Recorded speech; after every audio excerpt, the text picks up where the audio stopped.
né, um cara que tem uma experiência gigantesca dessa eliminação, que se é que dá para tirar algo bom disso. Sempre dá para tirar algo bom, embora seja trágico, né? Eu penso que a gente deixou escapar a classificação contra o Melgar. O fato de termos passado da maneira como passamos pelo Colo-Colo interferiu na nossa eliminação um pouco. Porque contra o Colo-Colo era muito mais difícil. Contra o Colo-Colo a reversão era muito mais complicada. Primeiro que achei que o Colo-Colo era uma equipe qualificada melhor, né, ou melhor qualificada. Tínhamos que descontar um 2-0 contra. Tomamos um gol no início do jogo, então estava 3-0, faltava 70 minutos para terminar o jogo, estava 3-0 Não, é impressionante. Colo-Colo. E a gente conseguiu reverter. Então aquilo criou uma coisa de que a passagem pelo Melgar seria mais natural. Nós fizemos lá um 0-0, que não foi um jogo maravilhoso nem nada, mas era 0-0. Era um golzinho que precisava fazer em casa e pode ter passado um pouco essa questão de que isso já ia acontecer mais naturalmente. Mas isso só acontece porque faltou alguma coisa. A nossa preparação talvez não foi tão boa. O nosso jogo anterior foi trágico lá em Fortaleza contra o Fortaleza. Às vezes as semanas no mata-mata, elas se encaixam para você ganhar e às vezes desencaixam para você perder. E mesmo não perdendo o jogo, a gente não podia não ter feito um gol. Tivemos 3 vezes cara a cara com o goleiro deles, uma vez lá, 2 vezes aqui. Já tínhamos jogado o suficiente para marcar. Poderíamos até ter outro tipo de dificuldade, poderíamos até sofrer gol, poderíamos um monte de coisa. Mas não poderíamos não ter feito um gol neles nos 90 minutos finais aqui na nossa casa. E talvez essas coisas tenham influenciado. Quando tu olha para trás em termos de distanciamento, é o que neste ano mais te marcou de jogos? Teve algum outro que te pega assim, que tu...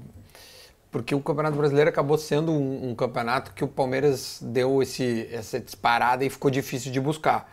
Mas tirando esse do Melgar, algo mais te incomodou que tu possa servir de lição para 23? Porque eu acho que o Inter vai com uma base e um time bem chatinho para o ano que vem para poder competir, né? O jogo do Melgar é mais emblemático, claro, é uma eliminação, né? Era uma chance de título que já estava muito próximo, nós tínhamos avançado bem na competição, sentimos que podíamos chegar. Tá? Mas a gente teve um outro jogo que incomodou bastante a gente, foi o jogo contra o Botafogo. O 3-2. Que foi um 3-2 com um homem a mais dentro de casa, que a gente deixou o Botafogo virar um jogo que sem explicação.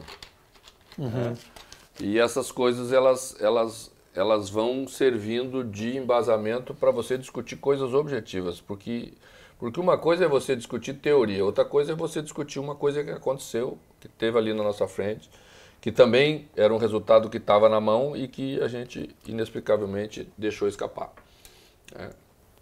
E os fatores positivos vêm muito depois dessas derrotas.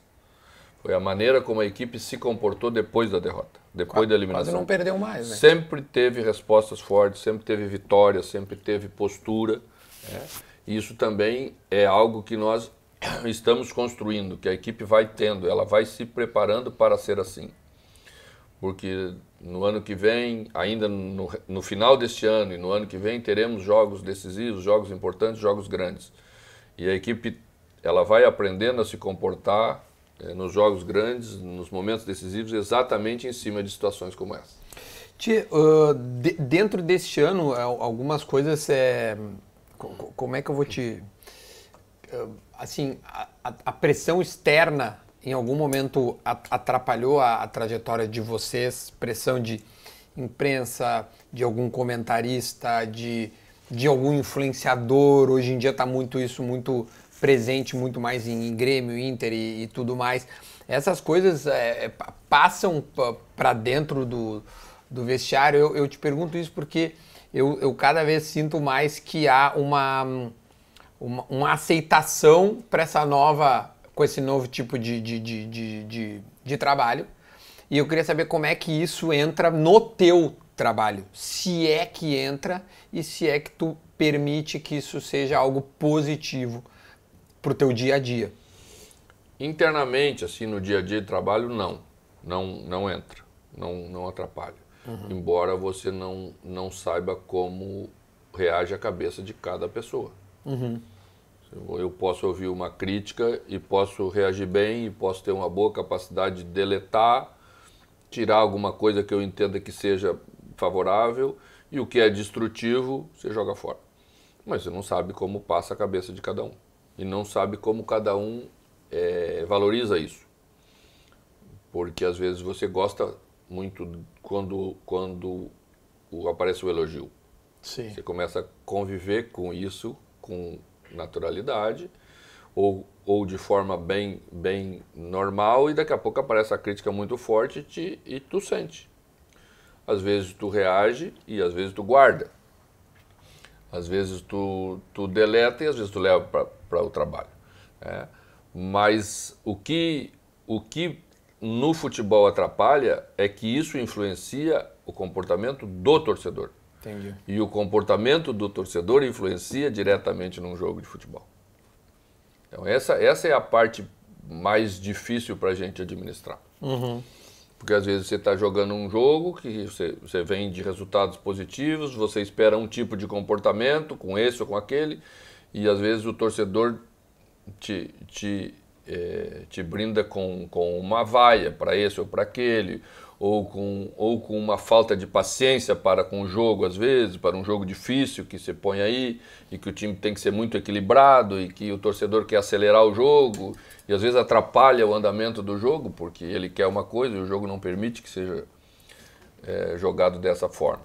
Então isso é o grande prejuízo que a gente tem como comportamento, que é por parte do torcedor, que é influenciado por isso, faz parte disso, e que traz consigo uma emoção muito grande. A gente tenta ser um pouco mais racional.